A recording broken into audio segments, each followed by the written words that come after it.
This special called meeting of the Danville City Commission. The evening is Monday, February 14th. Gentlemen, do not forget it's Valentine's Day. Hours 5:30. I will call us to order and ask that we be led in a moment of prayer by Commissioner Kevin Cottle. Thank you, Mayor. Heavenly Father, we again thank you for allowing us to gather here as neighbors when the world seems like it may be going crazy once again. It's nice to have a place where we can gather and work out our differences and do the business of the city.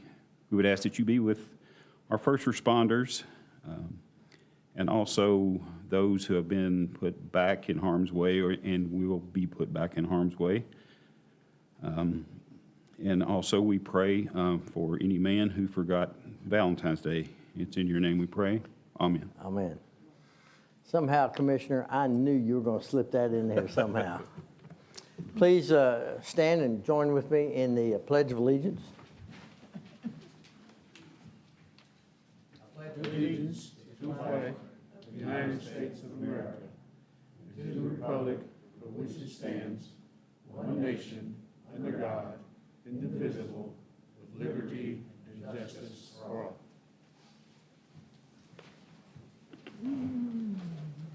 Commissioners, you've had the agenda since Friday. Assume it meets with your approval. I've not heard otherwise.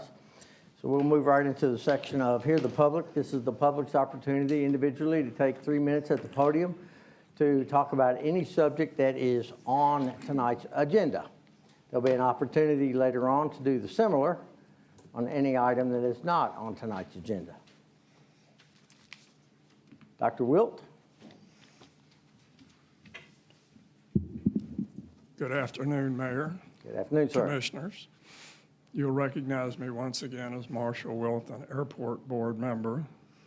I stand before you this afternoon to talk about annexation, particularly as it affects the airport. First, I want to repeat that Airport Board members remain uniformly opposed to this annexation. Secondly, I wish to pose several questions about the city's vision for economic development as implemented by this proposed annexation. I've repeatedly tried to learn more about what this vision might be, but I have an only incomplete picture. But the picture I have involves a second industrial park located on annexed land south of Walmart, extending further south and into the airport, proceeding on to the Lincoln-Boyle County line. It seems that this vision for annexation and an industrial park is focused on an aviation theme. This vision raises, for me at least, several questions, and I want to share them with you. Is starting a second industrial park good city planning? We already have an industrial park. We all know where it is. It has land continuing to be available there. It also has unoccupied buildings. Who will build and pay for a second industrial park? Will the city do this? Who will attract businesses and industry to the new park? How do existing groups now involved in economic development feel about a second industrial park? Do you envision the city taking over or taking the lead in economic development for our community? If economic development here is aviation themed, and this is the stated reason for annexing the airport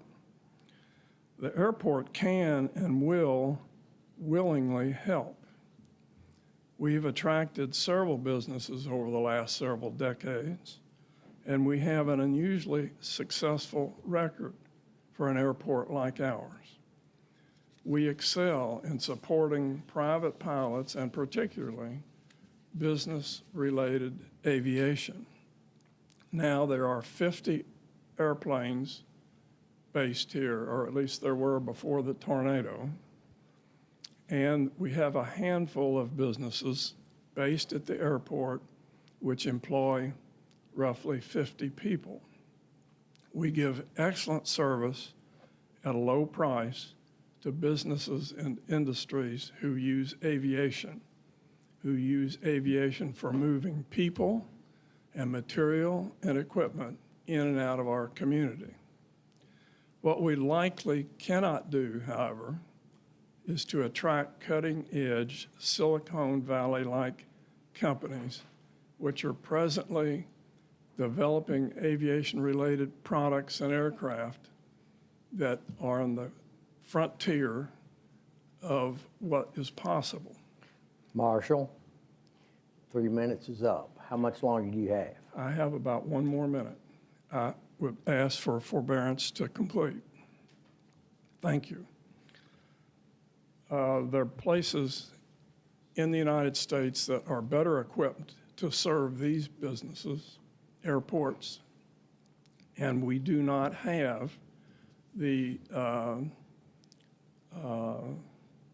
necessary human infrastructure to support that type of aviation development.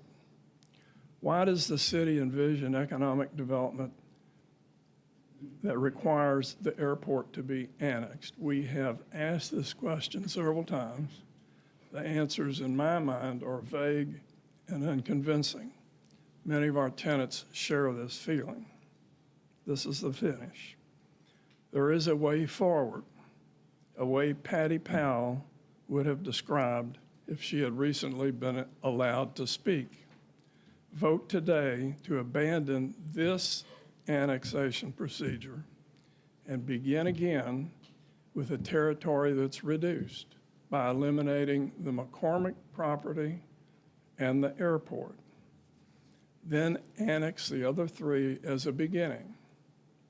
Next, work with the airport board in a cooperative rather than as an opponent in a cooperative way to explore mutually acceptable solutions.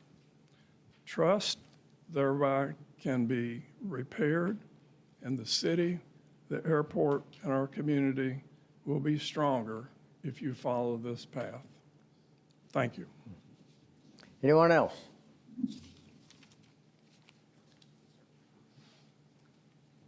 Hello. My name is Jacob Webb.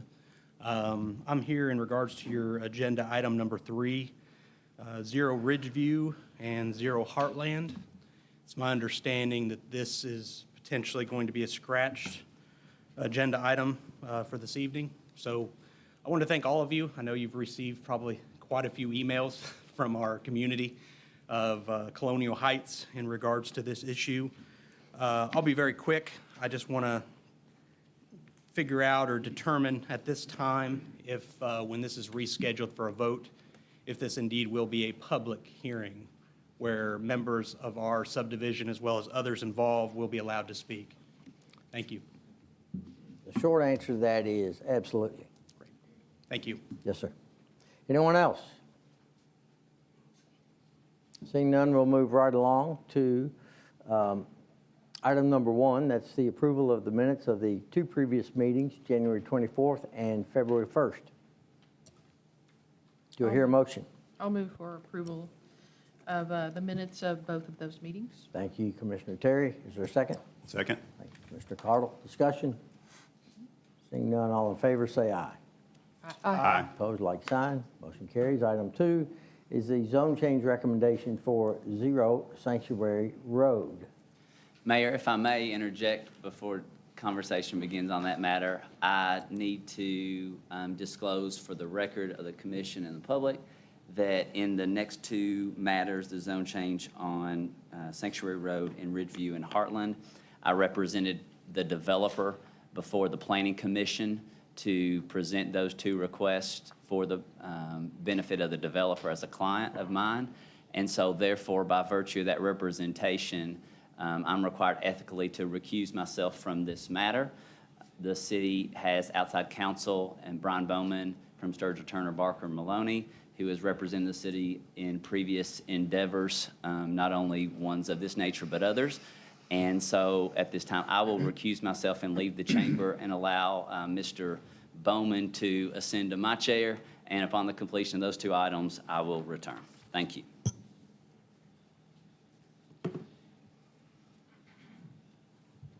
Barrister, welcome. Good afternoon, Mayor. Yes, sir. Thank you for having me.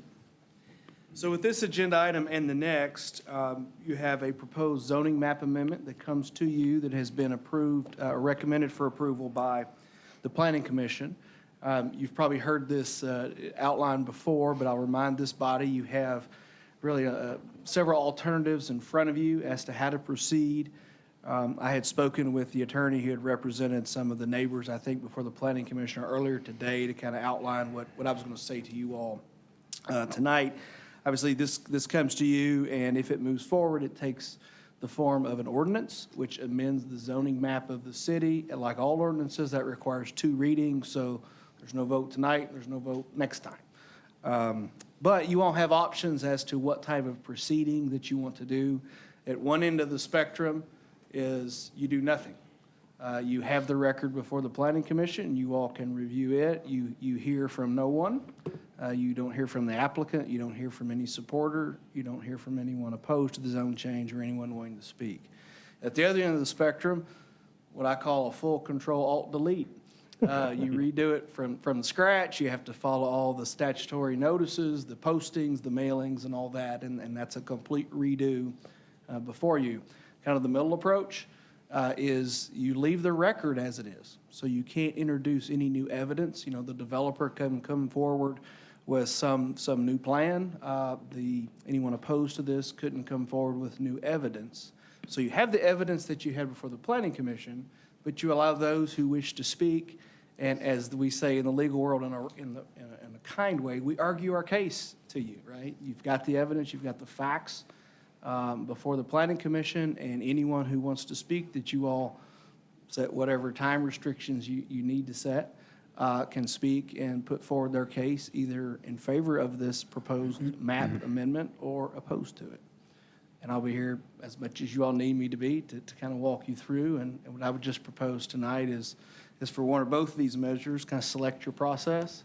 I'll have to prepare a formal ordinance, which I've written many of these. That's not difficult to do. You can then have a first reading, would then have a second reading, and which type of hearing you want to have, you can have that at the first reading, or you can have that at the second reading, whichever you all prefer.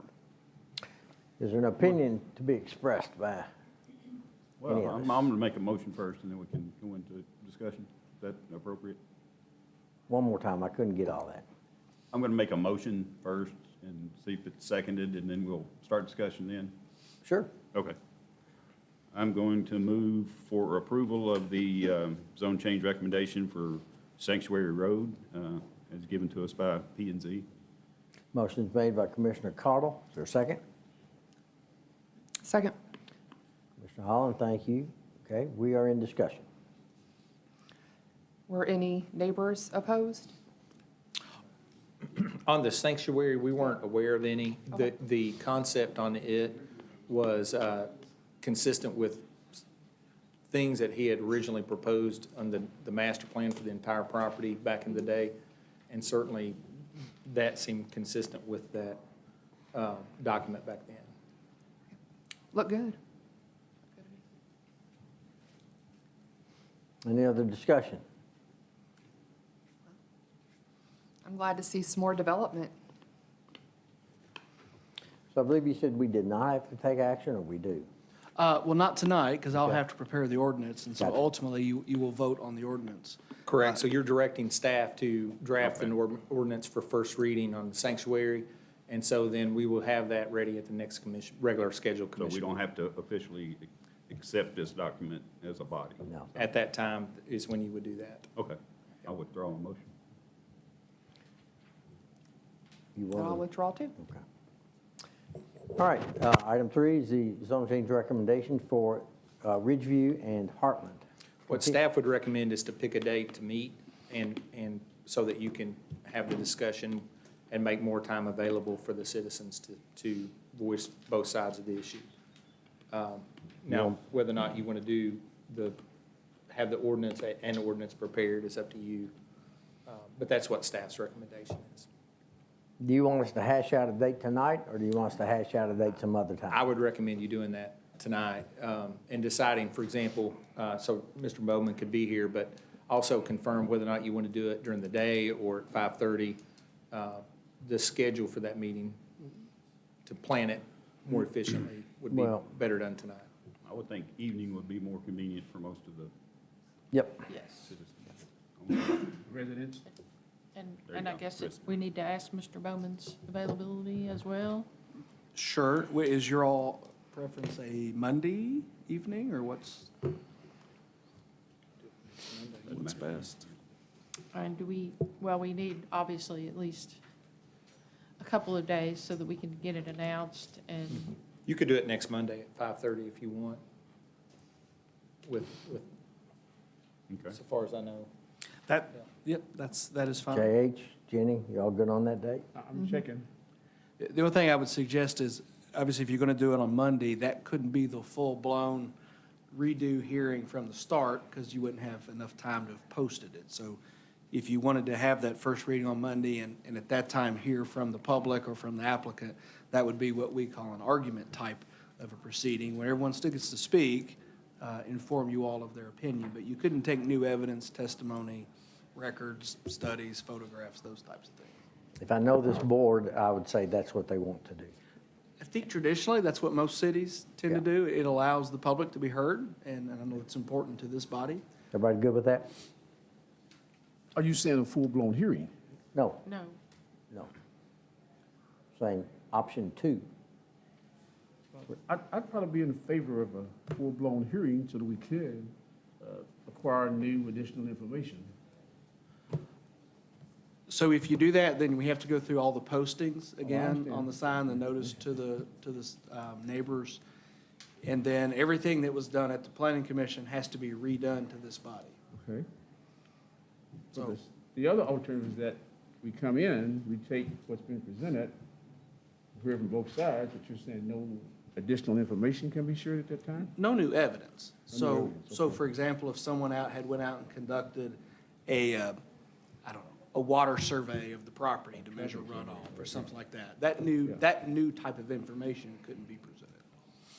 Okay. So to me then, all the questions, all the conversations, well, let me take this off.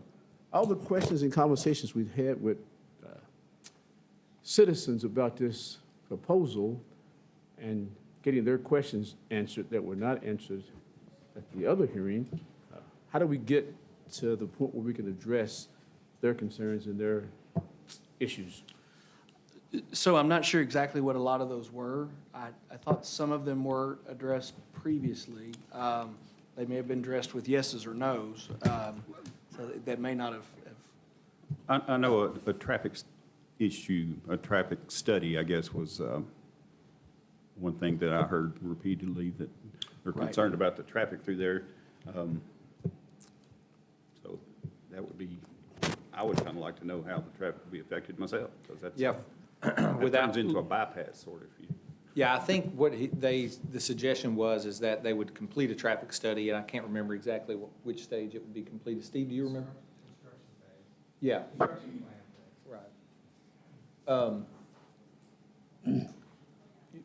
In that situation, I'm not really sure what a traffic study would show you in terms of, I guess, the capacity of the road.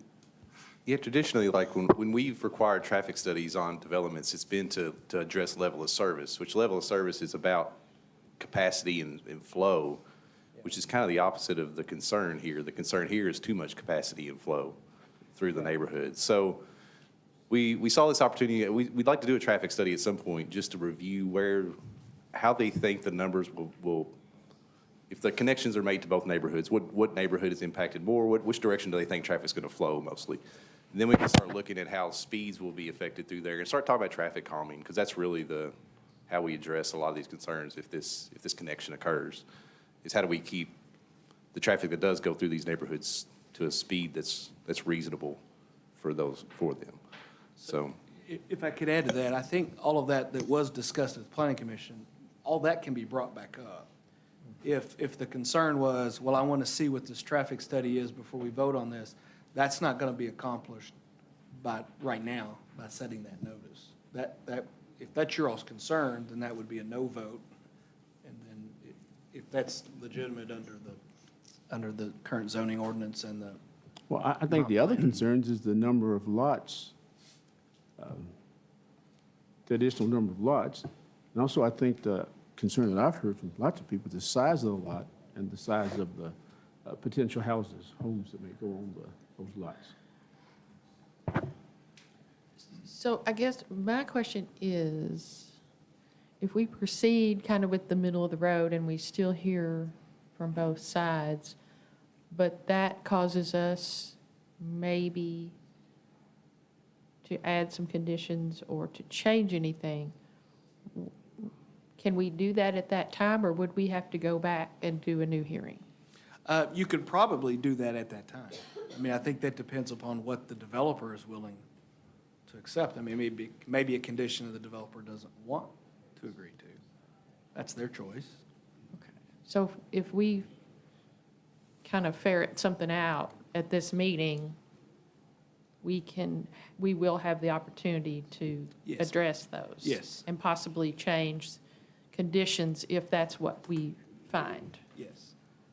You know, And we Okay. wouldn't guess have I'll- to go back and remail everything and No, do a de novo hearing? No. probably not.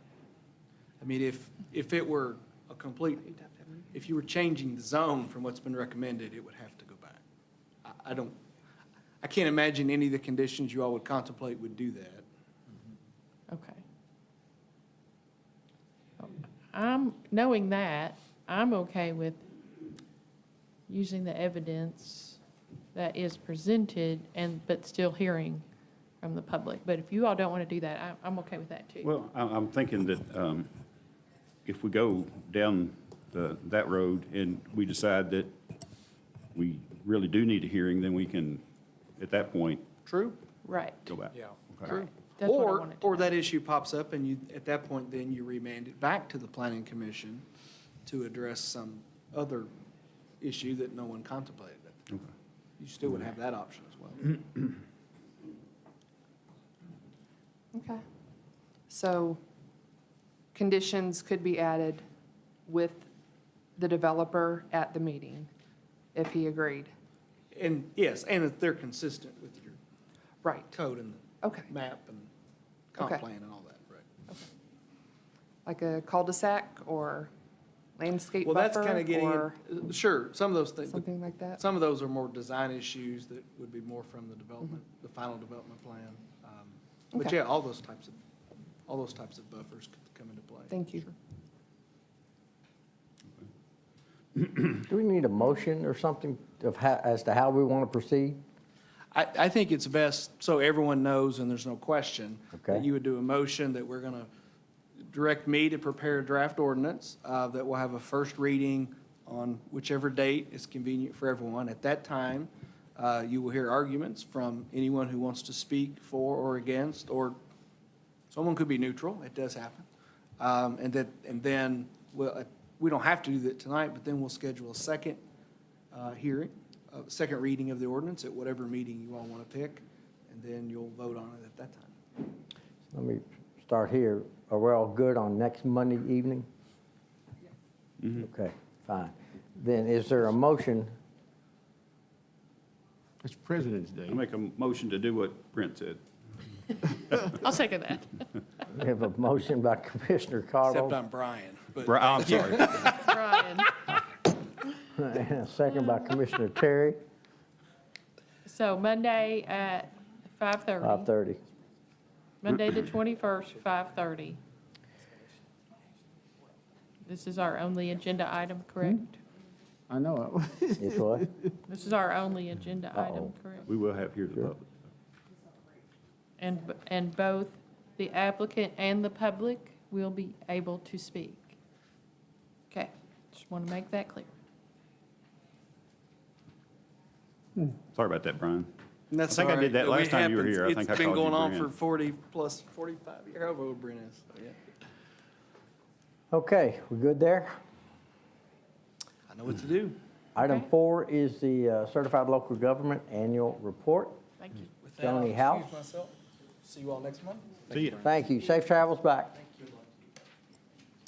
Is Joni here? That's not like her. Yeah, she's out there. Somebody.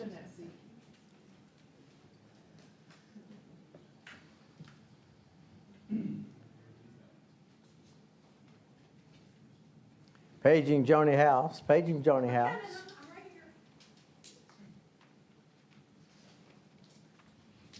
How you all doing this evening? Fine, thank you. Good.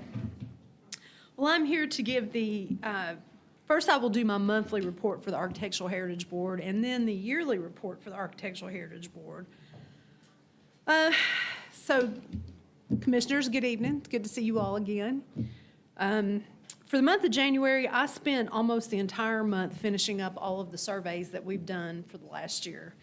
I did the first draft of the 37 structures on North 1st, 2nd Street, just north of Main Street up to Broadway, and then up to Lexington Avenue. And then I did the final corrections on those 83 surveys. So I've surveyed somewhere around 125 structures in the last year. Extremely cool neighborhoods, really, really interesting to me. They are not the grand houses on Lexington Avenue, but they're the houses my grandmother lived in. And so I really have gotten a great appreciation for that. We did have an Architectural Heritage Board meeting this month. We had one COA at that for the Farmers Bank. And I also met with Bruce and Shelley Richardson to do a kind of pre-visit for some of the work they're going to do on the Elmwood Inn building down there, or the Elmwood Tea building down there. So I got the COA for that. So you'll be seeing that shortly. So it was a busy month. We didn't have a lot of COAs, but it was extremely busy for me, and I'm glad to get those surveys done and those grants wrapped up. For the year, for our annual report, it goes between October 1st, 2020 through September 30th, 2021.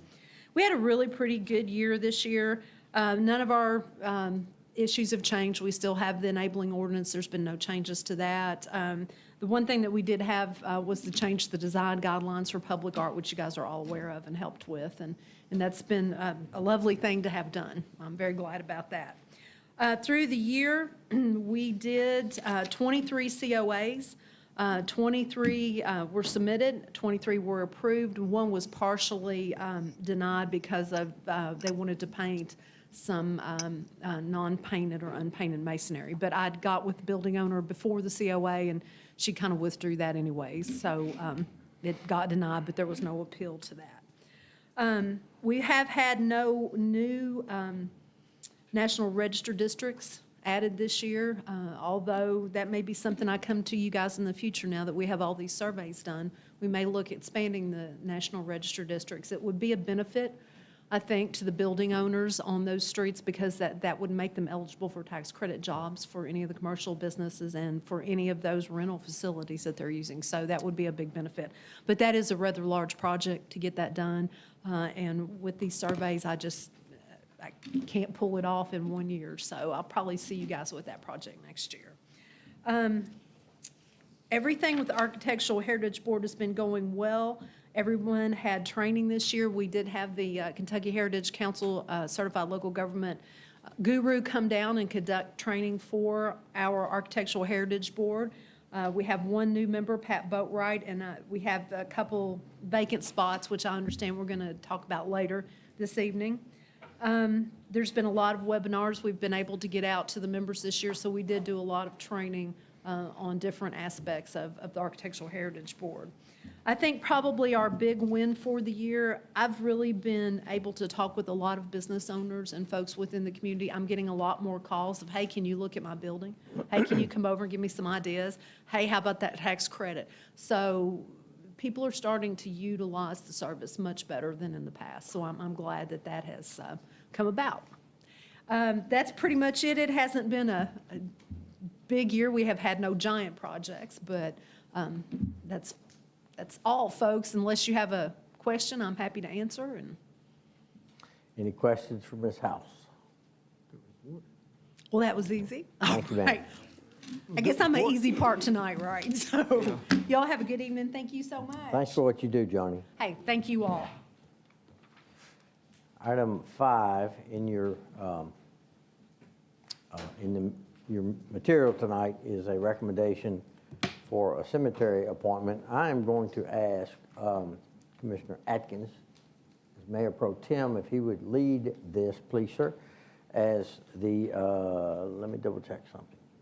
Yeah, as the applicant happens to be related to me.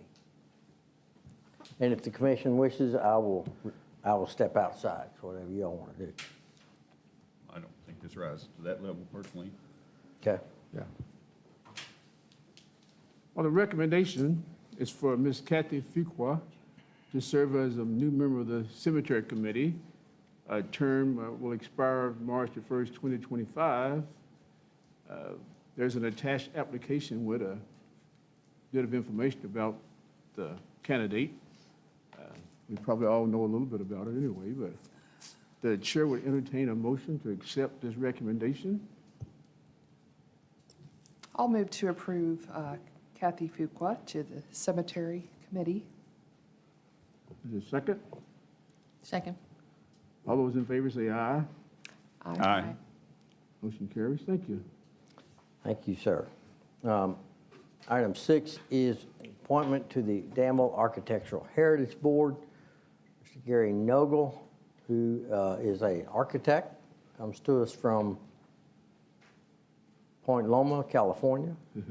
And we're glad to have he and his wife Cheryl here. Do I hear a motion for the appointment? Move we, oh, go ahead. Go ahead. I'll move for approval of this appointment. Thank you, Commissioner Terry. Commissioner Second. Cottle? Thank you, sir. Discussion? Seeing Well none, all in... qualified. Pardon me? He's well qualified. Yes, he is. And I give kudos to Johnny House for finding this person. So, no further discussion. All in favor, say aye. Aye. Opposed, like sign. Motion carries. Item 7 is the appointment of Ms. Ella Johnson to the Human Rights Commission.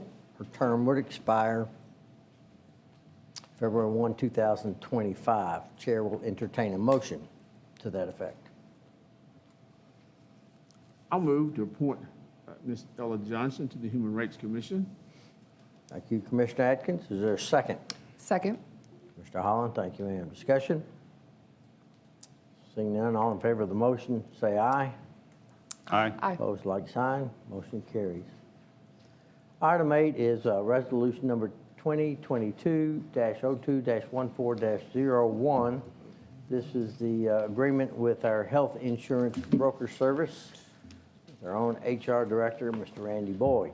Good evening, everyone. So in front of you have the contract proposal for Pill and Holland in conjunction with Johnson & Pullman as the city's insurance broker that we discussed at the last meeting, recommendation for approval. Just a couple of key notes here. The contract, as we discussed at the last meeting, the annual fee is $50,400 for the brokerage services. One thing to note is on page 2, it's paragraph subsection B. The first sentence there, it says all fees shall begin February 1st and are billed on a monthly basis for services rendered. We've modified that from being paid in advance, so just it now will say for services rendered. Just a quick note of language change. We'll have the original for you, Mayor, to sign if approved. The other thing, just a couple of notes, this contract is for a 1-year term to renew on automatic 1-year renewals. If both parties agree to, for continued partnership, and in the event that either party chooses not to renew the contract, you're required to give a 90-day notice to the other party, assuming there's no breach of contract. And that is pretty much it. And if approved, we'll begin moving forward with them as our new insurance broker. Do I hear a motion for the resolution? I'll move to approve Resolution 2022-02-1401 as presented. Thank you, Commissioner Atkins. Is there a second? Second? Mr. Cardle, thank you. We're in discussion. Hearing none, Chair will call the question. All in favor of the motion, say aye. Aye. Opposed, like sign. And motion shall carry. Thank you. Thank you. Item 9 is the Kentucky League of Cities City Day and Night Update. City Clerk Ashley Rader, ma'am. Thank you, Mayor and Commission. I just wanted to give an update on the City Day Night event.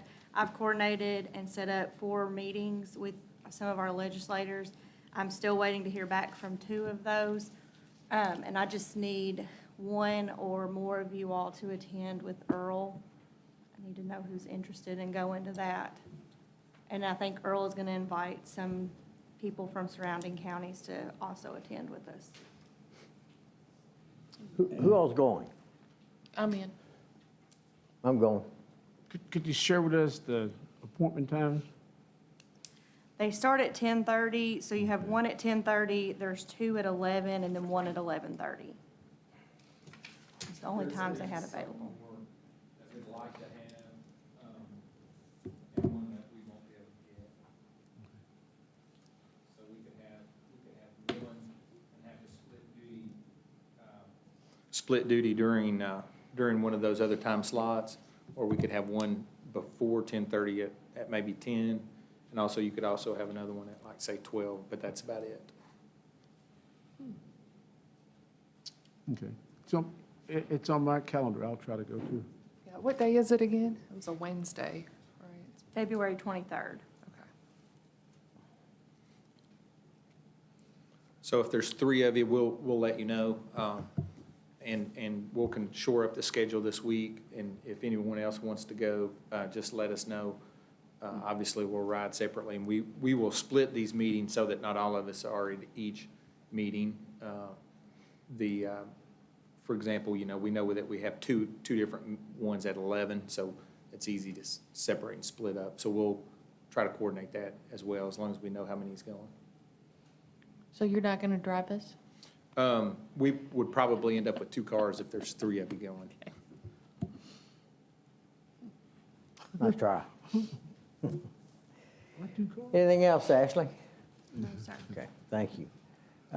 Item 10 is the second reading of ordinance number 1985, annexing territories on US 127 South. Do I hear a motion for the second reading of ordinance number 1985?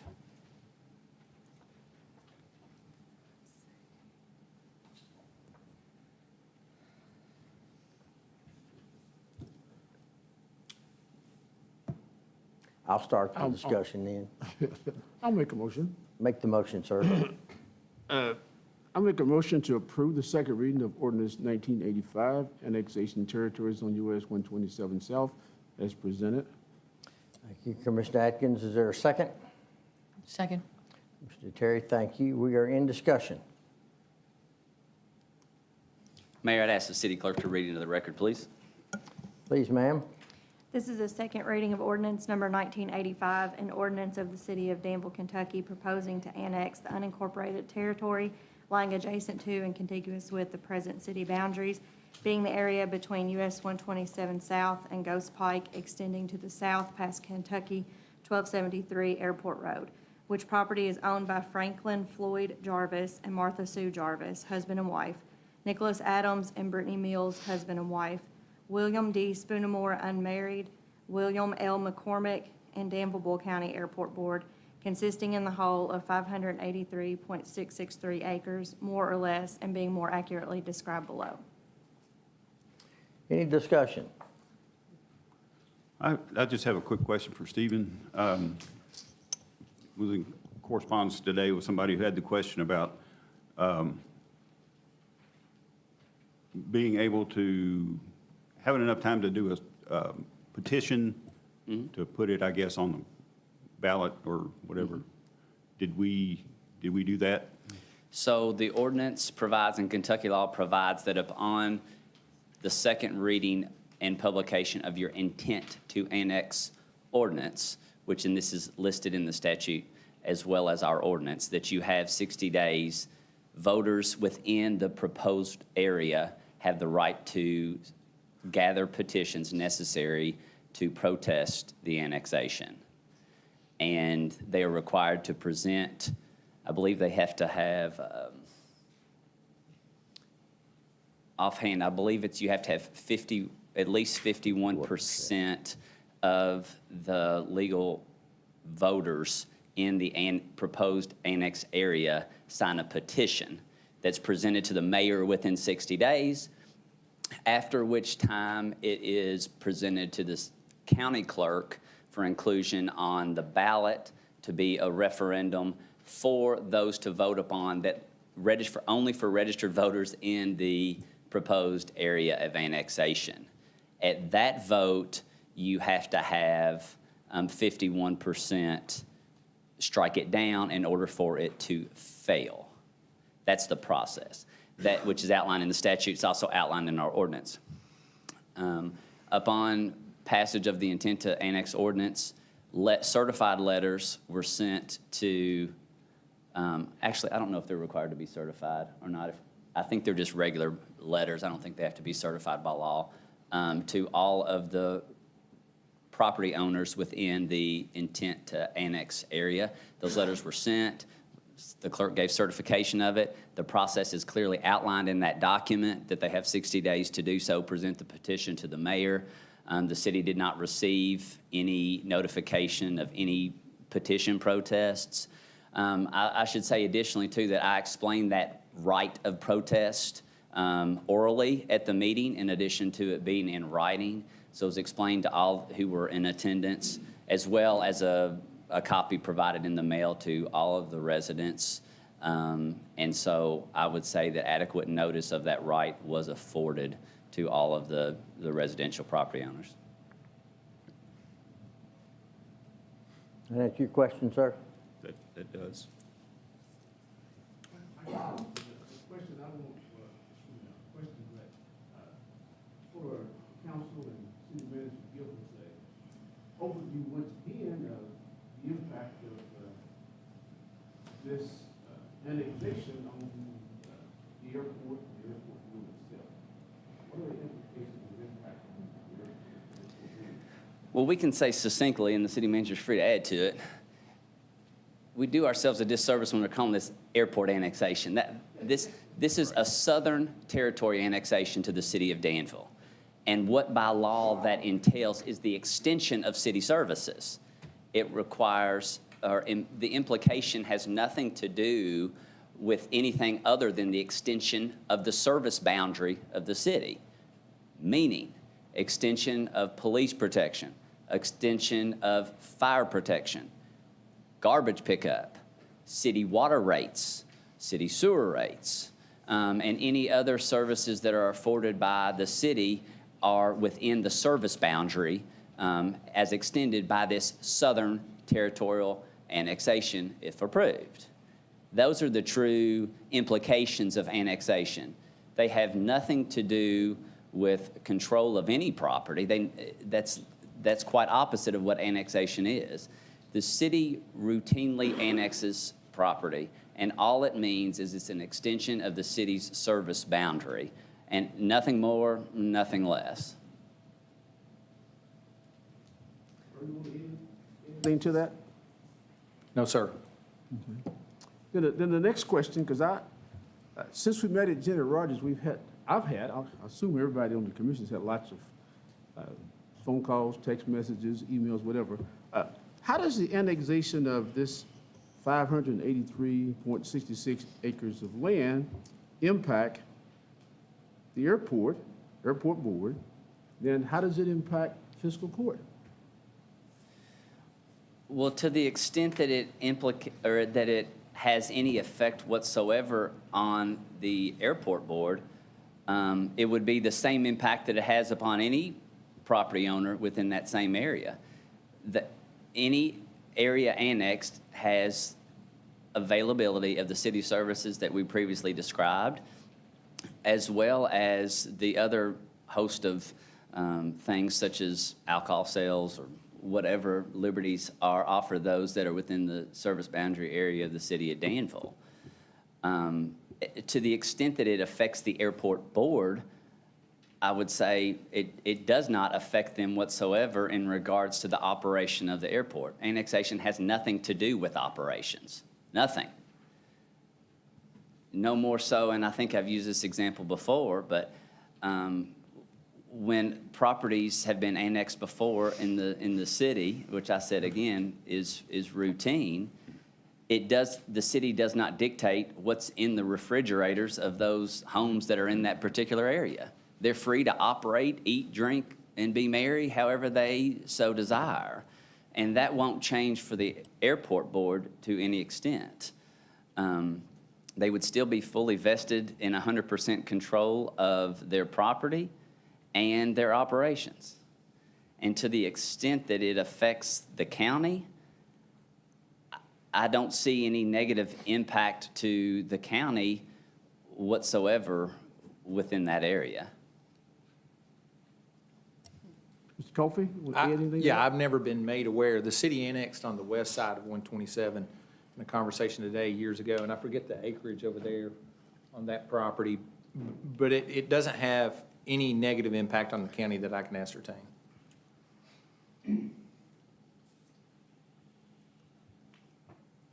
Thank both of you guys for those answers, and I hope those who raised those questions to me that you're present tonight, and if you're not, that you're going to watch this viewing so you can get the answers.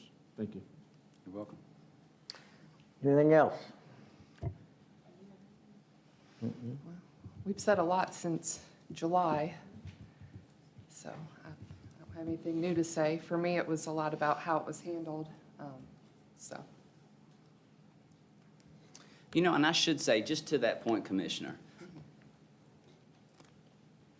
for the record, there has not been any issue before this commission that I can recall in my tenure that has allowed this much public comment, input, or transparency. People may not like the process, but this is what it is by law. Conversations on issues of this particular matter of public importance and purpose are designed by law and our Constitution to occur in this chamber.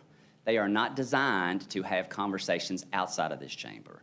And while in a small community, we often grow accustomed to being able to do things with handshakes and in offices and on the streets, I understand that. But more than anything, for our governmental institution to be respected and transparent, important conversations have to happen in this chamber and occur in no other particular favor to any individual, but allow the public to participate as a whole. And there has been no issue before this commission that has allowed more public comment or more public input or more special sessions or time and devotion of staff than this particular one. So when we say we have issue with process, I take some angst at that only because we have afforded more opportunities in this case than ever before on any particular issue, out of great respect and deference to the public and the input that people wish to give, which is what government should do. But the letter of the law has been followed here, and public input has been afforded to a great degree in more ways than we have previously seen on other issues. I did want to follow up your comments of we did follow the legal procedure here. But I would like to thank everyone for their love and devotion and passion to this community, and for everyone's input, and for helping us to look at this from every angle to make sure that we are proceeding in the right direction and looking at, asking all the hard questions. And if those questions are not asked, then they don't get answered. So I want to thank everyone for their input and offering their point of view. Mr. Atkins, did you have something else? No, I just, I asked you all to do that, and you month of allowing people to communicate with me, and they did. I was, I used to spend time on the phone today with people, about this issue, and I've been trying to say to myself that my constituents have spoken to me, and I'm gonna vote according to what I've heard from my constituents.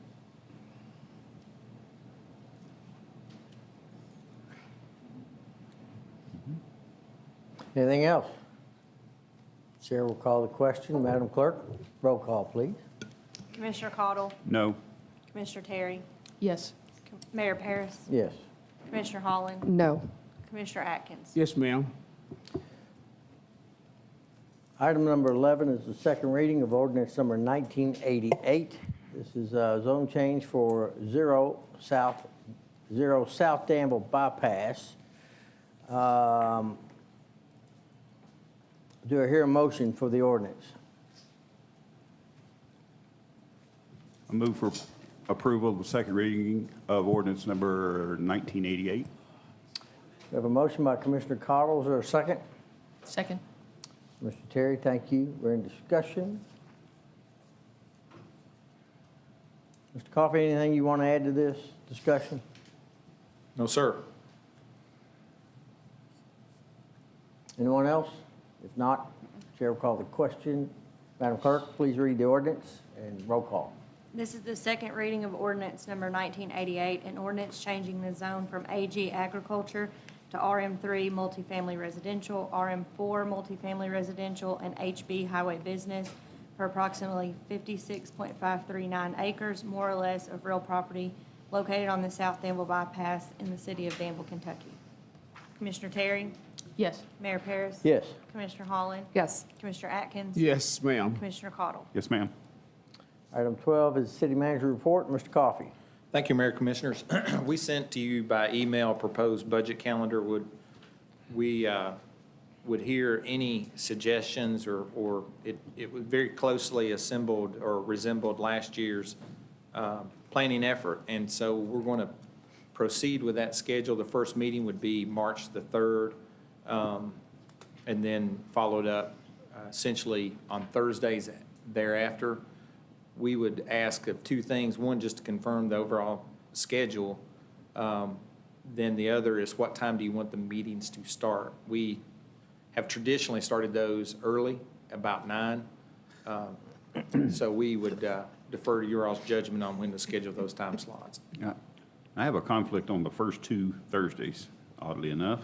If there's a quorum here, that's fine, but just letting you know. We don't want to suffer without you being here. You have conflict on one of them. So you're saying March the 3rd at 9 a.m.? That'd be the first one, yes, sir. Okay, I'm gonna put it down.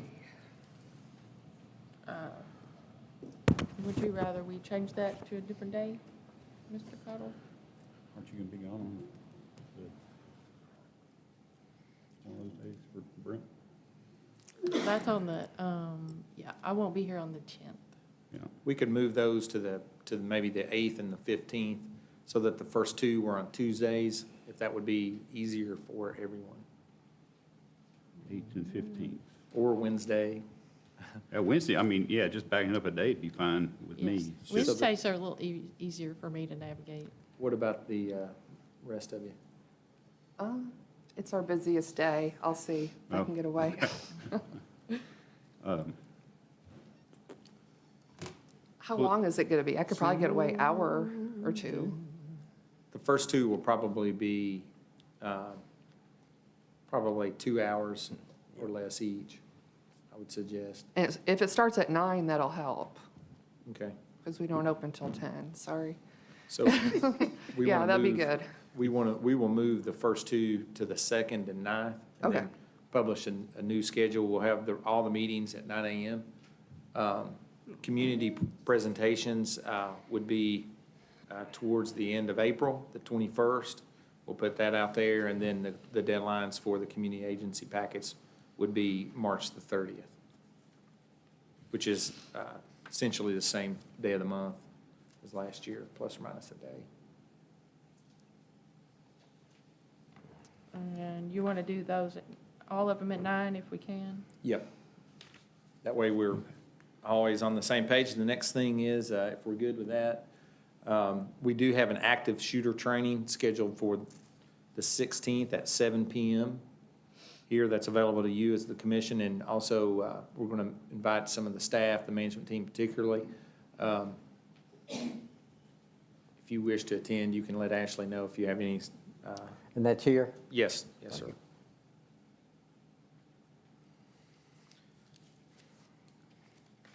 We received an email earlier, one more thing, that the lieutenant governor will be in town Wednesday at 1:15 to 1:45 at the Arts Center to announce the contribution of funding through the Clean Water Program for the Mercer County Sanitation District on the Gwen Island Road Sanitary Sewer Project, which is expanding public sewer in and around the Mox Creek watershed to the east towards the lake, and also, I think, back to the north a little bit.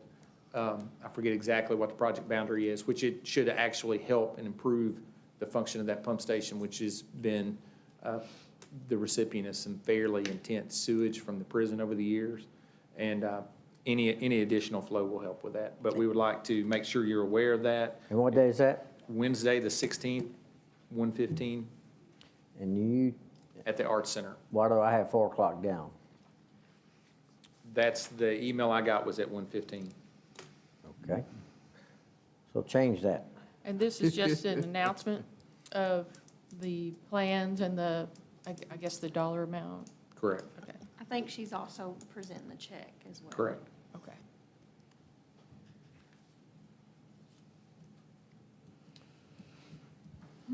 Anything else, sir? No, sir. Quick Are you question. letting our county partners know about this, about her presence?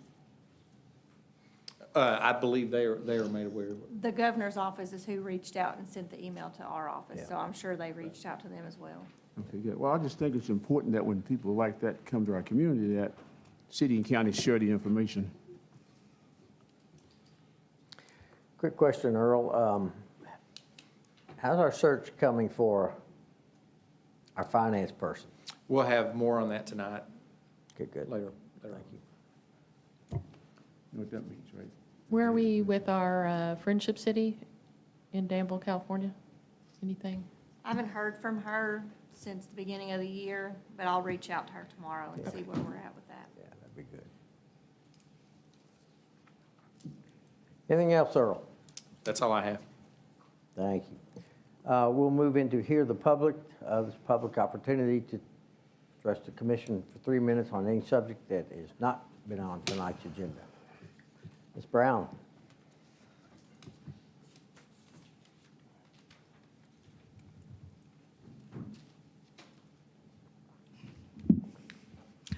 I'm Wilma Brown. I'm here to talk about the city website and the general dispensing of information to the citizens. This will be my 3rd time on this, but I don't mind coming back a 4th or 5th time if I need to. A city website is a window into the community that it serves. And it's for the people who want to visit or come to this town to live. Unfortunately, our website is unattractive and it's difficult to use at times. And I think it tells the people coming into the city or looking into coming into the city that we don't care, that we perhaps are a dying town, and that's not true at all. Also, the website is not dispensing information to the citizens the way it should. One reason for this is that there is no one person designated on the staff to put information on the city website. That is being left up to the departments, and departments, of course, have other responsibilities, other concerns, and they simply don't get around to posting on the website. There is, however, a specific person on the city payroll who is designated to post on Facebook. So therefore, the city Facebook account does get information that the city official website does not. In January, these are some of the things that were on Facebook. They were never on the city website. There were 2 boil water advisories posted on Facebook that were not on the city website. There was snow removal information. There was a garbage collection delay that was never on the city website. The January 17th meeting for citizens to give input on the new parks and recreation design was on Facebook, but that meeting was never announced on the city website. And the cancellation of the Martin Luther King celebration was on Facebook, but it was never on the city website. I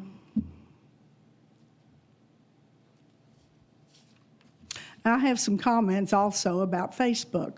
Facebook is a self-serving, manipulative commercial enterprise. It traffics in misinformation and propaganda. It doesn't have any regulations. It has no code of ethics, no civic or humanitarian responsibility. It collects data on the users, and then it uses it for its own financial gain. No citizen should be required to have a Facebook account or any other social media account to find out information for their safety, for their convenience, or information about how the city is using funds. Facebook, at best, should be used for supplemental information. I would prefer that no government agency even post on Facebook because it gives a legitimacy to that social media that it doesn't deserve. But if it's, that's not going to happen, I know that. But the primary information to all citizens should be on the website first. If there's time left over, I suppose social media can also be alerted. That does not bother me that much. I'm asking for 4 things tonight. 1, a redesign of our city website so that it can be more user-friendly. The mitigation of the use of Facebook for pertinent information. The use of the website, the official website for all primary information, and the hiring of a communications director to keep our citizens informed, to control all types of communication, including the website. Now, you might think we don't have money for new personnel, but it hasn't been that long ago that this commission approved a new position for a person to protect our historic buildings. That person, well, it's Joni, who's doing a wonderful job, but it's about protecting buildings. There's no one person that's protecting the communication that's coming to the citizens. And I think, after all, people are more important than buildings. So thank you for this information. For this opportunity. Yes, ma'am. Thank you for the information. Anyone else? Seeing none, we'll move right into commissioner comments. Anyone?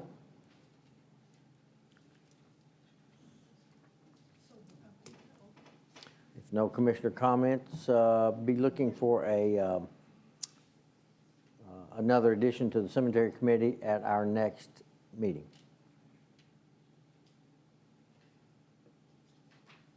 Move right into financial. Item 13, payment of the bills. Chair will entertain a motion to approve or amend the bills as presented.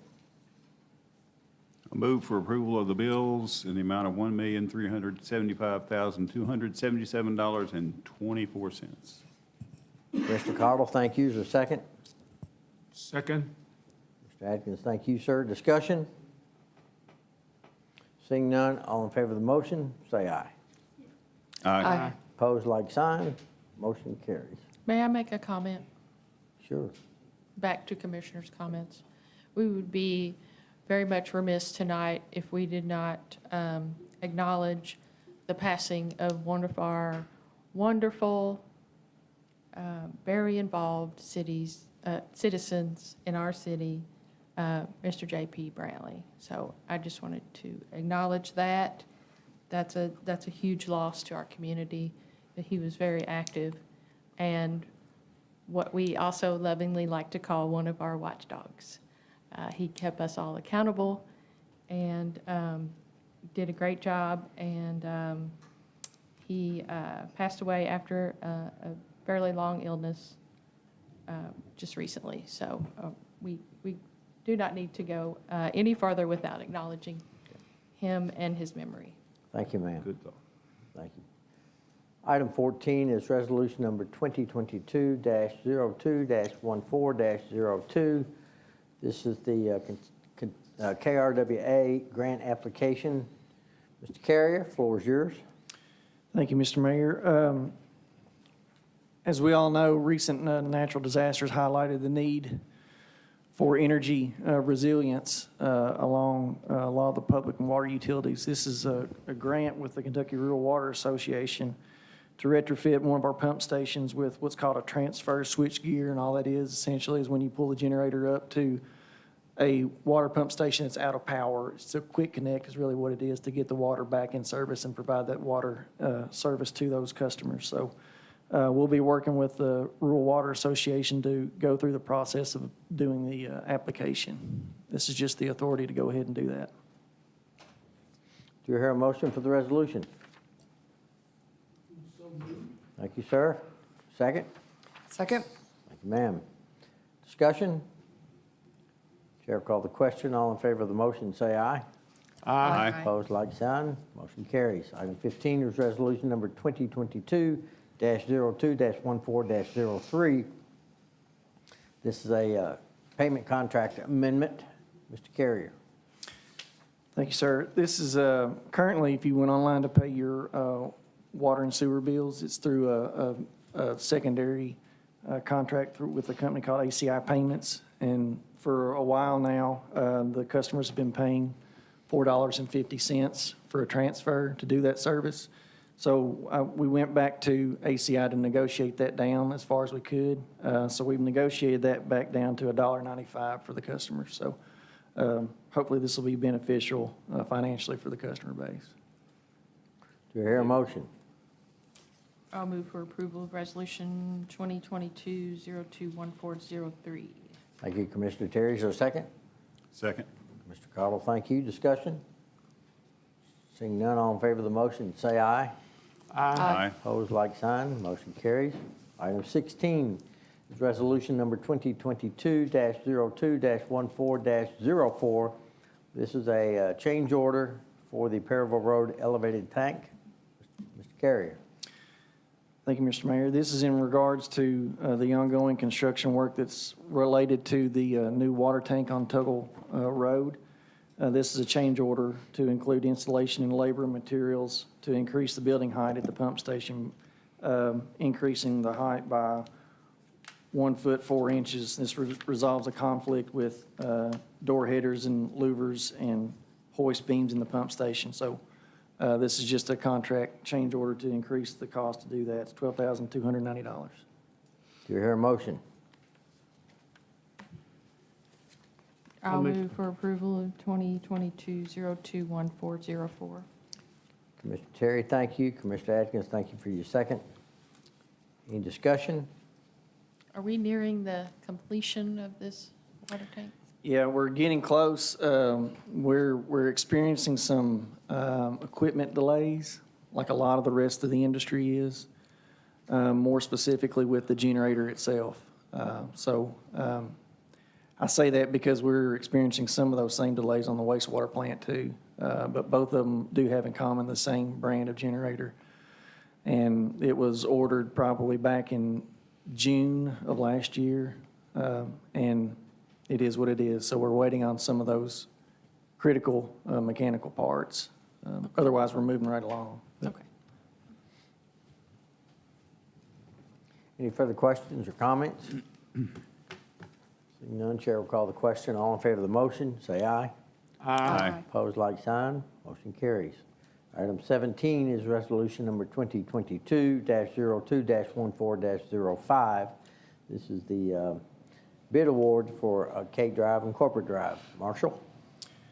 Thank you, Mr. Mayor. If you all recall, back in December, we received bids for 2 projects. One was 11 Road Phase 1 sanitary sewer, and this was the other. This is Cape Drive to Corporate Drive Waterline Project. This is the extension of an existing 12-inch water main currently located behind United Warehousing on Cape Drive. The extension of 7,100 linear feet of 12-inch water and sewer main and appurtenances. This is going across a adjoining properties to get over to the industrial park and service water capacity needs for Meggitt aircraft braking as well. Is there a motion? I'll move to approve Resolution 2022-02-1405 as presented. Mr. Atkins, thank you. Is there a second? Second? Mr. Holland, thank you, ma'am. Discussion? Well, the bids were pretty wild. Yeah, they're all over the map. We had a lot of interest. We had 11 bidders on the project, which is phenomenal. We tried to be open and communicative to the public, and when we had these bids out, and it turned out really well for us. That being said, you're right. I mean, if you look at the numbers, they're all over the map, so. But we do have the contractor that is a low bid on this. We've done work with Hubert Construction before, and they've done a really good job, so. Any further questions or comments? Seeing none, all in favor of the motion, say aye. Aye. Opposed, like sign. Item 18 is resolution number 2022-02-14-06. This is the Kentucky Infrastructure Authority residual funds. Mr. Carrier. Thank you, Mr. Mayor. This is in regards to an existing KIA, Kentucky Infrastructure Authority loan that is between the city of Danville and the KIA for construction and engineering. A lot of the water line project that's been going on along Parable Road was funded with either this or RD money or EDA money. This is to use what residual money is left over in the original loan out of the $4.9+ million existing and original loan. There exists $1.463 million left over due to cost-saving measures. We have some extra money in the bank for that. And this is the authority to go to KIA and ask for that additional money to help go towards the additional water line infrastructure installations through Parable. Do we hear a motion? I'll move to approve Resolution 2022-02-1406. Thank you, Commissioner Holland. Is there a second? Second. Mr. Cottle, thank you. Discussion? So to restate, just for the record, this is not increasing the loan amount. This is using the balance of the loan. Correct. Correct. No further questions. I'll call the question. All in favor of the motion, say aye. Aye. Opposed, like sign. Motion carries. Item 19 is resolution number 2022-02-14-07, loan increase for KIA. Marshall? Thank you, Mr. Mayor. This is in regards to the same loan. Would you take what the residual amount was in the actual residual ask on top of what was additionally needed per the construction estimates for the engineer's estimate to do the work to help increase capacity and water quality for the people of Parable. This is an additional loan increase on the same loan. So this would increase the $4.9+ million loan to be increased to $6.365 million. Do I hear a motion? I'll move for approval of Resolution 2022-02-1407. Second. Motion made by Commissioner Terry, second by Commissioner Cottle. Any discussion? Is this related to the last item? Yes, ma'am. Okay. None, Chair, call the question. All in favor of the motion, say aye. Aye. Opposed, like sign. Motion carries. Item number 20 is the Codes Enforcement Report. Bridget, it's nice to see you appropriately dressed now. Yes. Good evening. You have before you the report for the month of January. We had a total inspections of 74. We issued 19 business licenses. We recovered one small lien of $230.52, and we issued 30 parking citations and issued 20 notice of violations. Thank you for the DAHB appointment. Now we just need one more. And we also need a parking regulation board appointment, Mayor. And I'll be happy to answer any questions you might have. Any questions? Always a good thorough report. Thank you. Thank you, ma'am. That concludes our agenda items for the evening. Do we have need for an executive session? Yes, sir. Personnel and litigation. I don't even know why I asked. Someone want to make the motion? I'll do it. I'll make a motion to go into executive session to discuss personnel matter pursuant to KRS 61.8101F and also for litigation pursuant to KRS 61.8101C. Motion's been made by Commissioner Holland. Thank you very much. Is there a second? Second, we need our cheat sheets back on this side, please. They took the Thank glass you. off to clean them. We'll get you some back up there. I removed those personally because I thought Commissioner Cottle had those memorized. I apologize for that. I do, but I don't like to show people up. So I- Okay. He just should don't have jump those in. memorized by now. Motion's made. So here, motion That was made, a second. seconded. All in favor, say aye. Aye. Opposed, like sign. We're in executive session. Everyone have a good evening.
Mr. Terry, thank you. All in favor, say aye.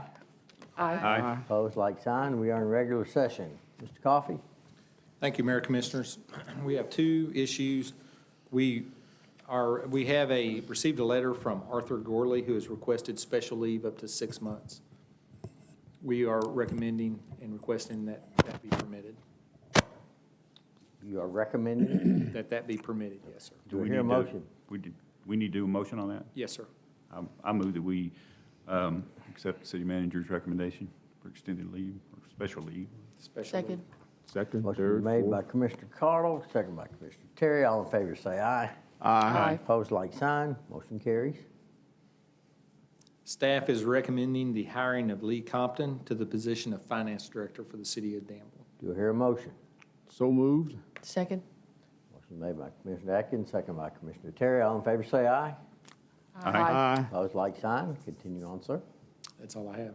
Do I hear a motion to adjourn? Motion to adjourn. Second. Ma'am? Second. Thank you, ma'am. Third. All in favor, say aye. Aye, aye. Happy Valentine's Day.